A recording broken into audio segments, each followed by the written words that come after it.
1월 9일 토요일 아침 예배 영상입니다. 하나님께서 오늘 우리에게 주신 말씀은 요한복음 4장 15절에서 26절까지의 말씀입니다. 다 같이 한 목소리로 읽도록 하겠습니다. 여자가 이르되 주여 그런 물을 내게 주사 목마르지도 않고 또 여기 물 기르러 오지도 않게 하옵소서. 이르시되 가서 내 남편을 불러오라. 여자가 대답하여 이르되 나는 남편이 없나이다. 예수께서 이르시되 네가 남편이 없다 하는 말이 옳도다. 너에게 남편 5이 있었고 지금 있는 자도 내 남편이 아니니 네 말이 참되도다. 여자가 이르되 주여 내가 보니 선지자로소이다. 우리 조상들은 이 산에서 예배하였는데 당신들의 말은 예배할 곳이 예루살렘에 있다 하더이다.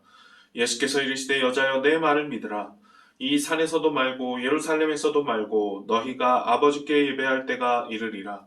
너희는 알지 못하는 것을 예배하고 우리는 아는 것을 예배하노니 이는 구원이 유대인에게서 남이라. 아버지께 참되게 예배하는 자들은 영과 진리로 예배할 때가 오나니 곧 이때라. 아버지께서는 자기에게 이렇게 예배하는 자들을 찾으시느니라.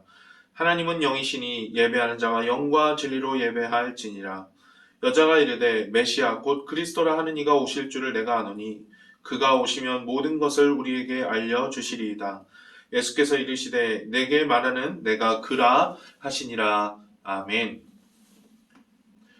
사랑하는 우리 모든 성도님들, 날씨가 많이 춥고 또 눈이 와서 길이 많이 미끄럽습니다. 어디에서 무엇을 하시든지 늘 항상 건강하고 평안하시기를 축복합니다. 오늘 말씀은 앞의 말씀에 이어서 계속되는 이 예수님과 사마리아 수가성 여인과의 대화의 내용입니다. 앞서서 예수님은 14절 말씀에 내가 주는 물을 마시는 자는 영원히 목마르지 않을 것이다 라고 말씀하셨죠.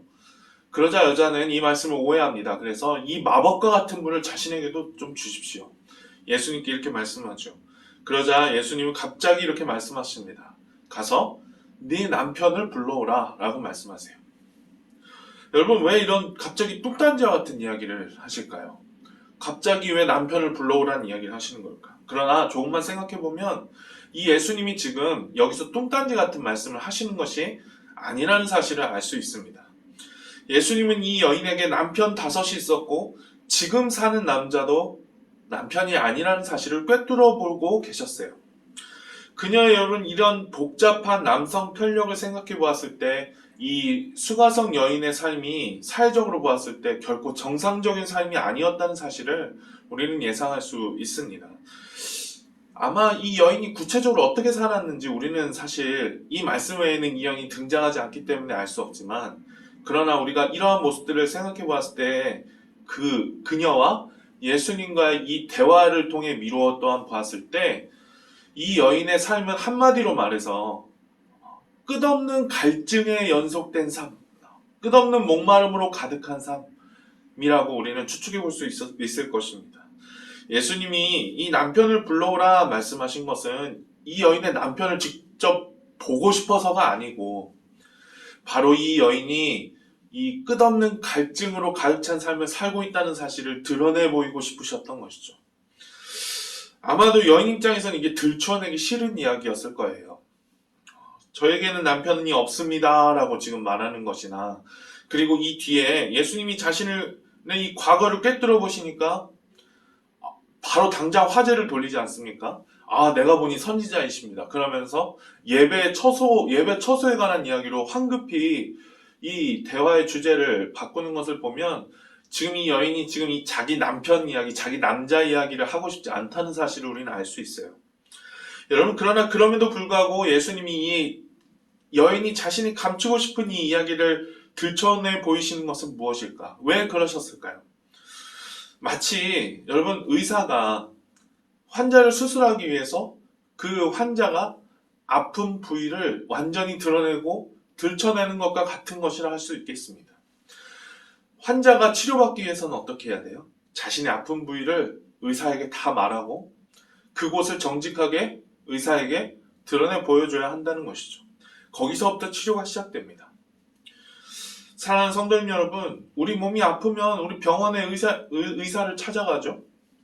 우리 예수님은 우리 마음과 영혼의 온전한 의사가 되십니다. 여러분, 만약 그러하다면 우리는 어떻게 해야 될까? 우리는 그분 앞에 늘 항상 진실해야 될 줄 믿습니다. 다른 사람에게 이야기하고 싶지 않은 마음의 거북한 이야기들이나 혹시 내 마음에 감추고 싶은 더 이상 들춰내고 싶지 않은 마음의 상처들, 이런 이야기들이 있을 때, 이런 것들이 있을 때 내가 어찌할 수 없고, 그래서 내가 분명히 이것이 나에게 문제가 된다는 것을 알고 있음에도 불구하고 내가 어찌할 줄을 알지 못할 때, 사랑하는 우리 성도님 여러분, 우리가 예수님 앞에, 그 주님 앞에 우리가 진실하게 이런 이야기들을 온전히 가져가야 될 줄 믿습니다. 그분께 드러내고 그분께 의탁하십시오. 그러면은 그분이 우리에게 치유와 회복의 선물을 주실 것입니다.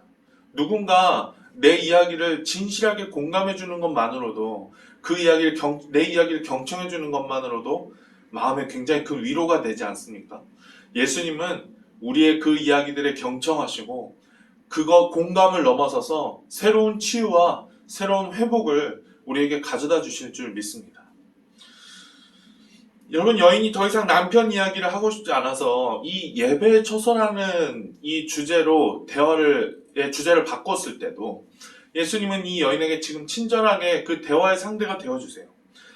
여러분, 당시 사마리아 사람들과 유대 사람들 사이에 관계가 좋지 않았다는 사실은 우리 성도님들도 아마 잘 아실 것입니다. 이게 역사적으로 굉장히 깊은 골이 있는데 많이 들어보셨겠지만 북이스라엘과 남유다가 있었는데 북이스라엘이 먼저 아수르에 망하잖아요. 아수르 사람들은 이 북이스라엘 지역에 다른 이민족들을 데리고 와서 이주시켰습니다. 즉 그러니까 이 사마리아 성에 이민족들, 이방인들이 들어와 살기 시작하면서 이 유대인들과 이 이스라엘 사람들과 피가 섞이게 되는 것이죠.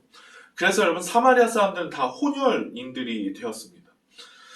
그리고 이것만으로도 유대인들이 사실 싫어하는 것이죠. 그런데 느헤미야서와 에스라서를 보시면 유대인들이 이제 나중에 포로 생활하고 다 돌아와서 성전과 성벽을 재건하고 보수할 때 이 사마리아 사람들이 와서 공공연하게 방해했다는 사실을 우리는 알 수 있습니다. 이것뿐만이 아니고요. 성경에 나오지 않은 이야기도 있는데 주전 125년에 유대인들이 세운 하스모니아 왕가가 있는데 그 하스모니아 왕가의 초대 왕이었던 힐카누스 1세라는 왕이 있어요. 그 힐카누스 1세가 이 사마리아에 쳐들어가서 이 성전을 깨부수고 이 사마리아 그리심산에 있던 성전에 쳐들어가는 그런 일이 발생합니다. 그래서 거기 가서는 너희들이 다 여기가 아닌 예루살렘 와서 예배드려야 된다고 강요하는 사건이 발생하죠.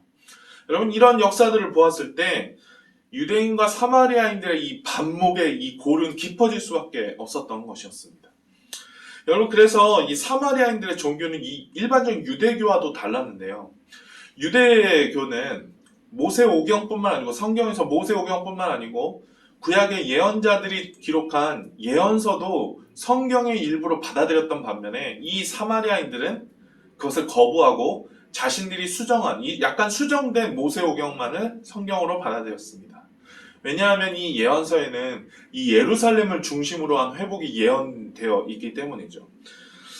그러면서 이 모세오경에서 이 그리심산이 율법이 선포된 여러 장소들 중에 하나였기 때문에 이 그리심산이 참된 예배의 처소라고 사마리아인들은 믿었습니다. 지금 여인이 끄집어낸 이야기는 이 참된 예배의 처소가 과연 어디에 있는지에 관한 이 해묵은 논쟁을 지금 끄집어낸 것이라고 할 수 있죠. 여러분, 예수님은 이 여인의 말에 대해서 이렇게 말씀하셨습니다. 이 산도 아니고 이 그리심산도 아니고 예루살렘도 아니라는 것이죠. 예배에 관해서 예배의 처소가 중요한 것이 아니다라고 말씀하시는 것입니다. 지금 우리가 같이 이 코로나로 인해서, 이 팬데믹 시대로 인해서 우리가 대면 예배를 하지 못하고 온라인 예배가 일상화되어 버린 지금 이 시대에 지금 예수님의 이 말씀은 굉장히 중요한 의미가 있다고 할 수 있습니다. 그렇다면 여러분, 중요한 것은 무엇일까? 예배의 처소가 중요한 것이 아니라면 도대체 무엇이 중요할까? 예수님이 23절 말씀과 같이 바로 영과 진리로 예배하는 것, 그것이 중요하다라는 사실입니다. 여러분, 여기서 영은 우리의 마음을 말하는 게 아니에요. 예전에 우리 개역 한글판에는 신령과 진리로 이렇게 번역이 돼서 여러분, 이 신령이라는 것이 마치 나의 마음인 것처럼 번역이 됐었는데 사실은 여기서 말하는 영은 성령을 가리키는 것입니다. 여러분, 그러니까 또한 이 성령은 요한복음 14장 17절, 이 나중에 뒤에 가보면 예수님이 이 성령에 대해서 성령은 진리의 영이다 라고 말씀하세요. 즉, 여러분이 쉽게 말하면 예배를 예루살렘이나 그리심산에서 둘 중에 어디에서 드려야 되느냐, 이 문제가 중요한 것이 아니라 성령으로 예배하는 것이 중요하다. 지금 쉽게 말하면 그렇게 말할 수 있는 것입니다. 성령으로 예배하는 것이 중요하다. 여러분, 그리고 23절에서 영과 진리로 예배하는 때가 곧 이때다. 지금 이때. 그 예수님과 여인이 대화하고 있는 바로 지금 그때 말이죠. 바로 이때다라고 말씀하시는 것을 통해 우리는 이 성령으로 예배하는 일이 예수님 자신의 그 오심을 통해서 이미 현실이 되고 있다는 사실, 이미 그 자리에서 실현되고 있다는 사실을 우리는 알 수 있습니다. 여러분, 우리가 예수님의 이 한몸된 이 지체로서 함께 모여서 예배하는 거, 이거 사실 중요하고요. 우리가 앞으로도 계속해서 사모해야 할 일입니다. 중요하고 사모할 일인데, 그런데 사실 예배 본질적인 측면에서 보면 예배를 어디서 드리느냐는 사실 별로 중요한 문제는 아니라는 사실이에요. 궁극적인 문제가 아니라는 말입니다.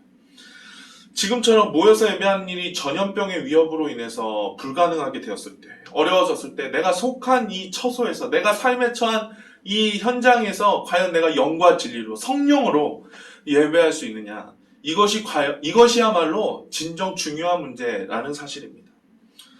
여러분, 그렇다면 이 성령으로 예배한다는 것은 도대체 무슨 말일까? 여러분, 성령이 진리의 영이시라는 것은 성령 자신이 진리이시기도 하다는 말도 되고요. 동시에 예수님이 요한복음 14장 6절에 또 뭐라고 말씀하셨어요? 내가 곧 길이요 진리요 생명이다. 내가 곧 진리다 말씀하셨어요. 즉, 그 진리이신 예수님을 증언하는 영이라는 뜻도 됩니다. 성령님이 진리의 영이시라는 말이죠. 여러분, 그래서 성령님은 우리가 예수님을, 그 진리 되신 그 예수님을 바로 알고 바로 믿을 수 있도록 우리를 도우시는 분이에요. 앞에 또 3장 말씀, 니고데모와의 대화에서 예수님 또 그렇게 말씀하셨죠. 누구든지 물과 성령으로 거듭나지 않으면 하나님 나라를 볼 수 없느니라 라고 말씀하셨습니다. 여러분, 그러니까 즉 성령으로 예배한다는 것을 쉽게 말해서 우리가 거듭나는 걸 말해요. 우리가 거듭나서 우리가 그 예수님을 삶의 현장 가운데서 바로 알고 바로 믿음으로 예배한다는 사실을 말하는 것입니다. 수가성 여인이 오늘 말씀 26절에서 내가 바로 그다.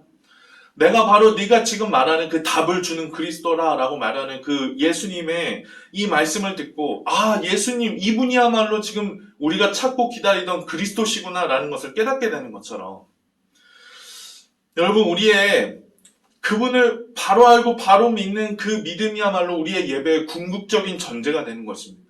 우리가 궁극적으로 참된 예배를 드릴 수 있는 것, 그것은 바로 우리가 예수님이 그리스도이시라는 사실, 예수님이 우리의 참된 구주시라는 사실, 그분이 참된 우리의 왕이시라는 사실을 바로 알고 바로 믿는 것에서부터 시작한다는 사실이죠. 성령께서는 우리가 그러한 바른 믿음을 가지고 바른 예배를 드릴 수 있도록 우리를 도우시는 분이라는 말입니다. 사랑하는 우리 성도님 여러분, 비록 우리가 지금 대면하여 예배 드리지 못하고 이렇게 영상으로나마 우리가 예배를 드리지만, 우리가 삶의 처소에서 하나님께 영과 진리로 예배하는 우리 모든 복된 성도님들 되시기 축복합니다. 영과 진리로 예배한다. 전에도 말씀드린 적이 있지만, 하나님을 예배한다는 것은 우리가 교회 와가지고 예배 순서에 따라서 예배를 차근차근 하나씩 드리는 그런 공예배, 일주일에 한 번 와서 드리는 그 공예배만을 얘기하는 게 아니에요.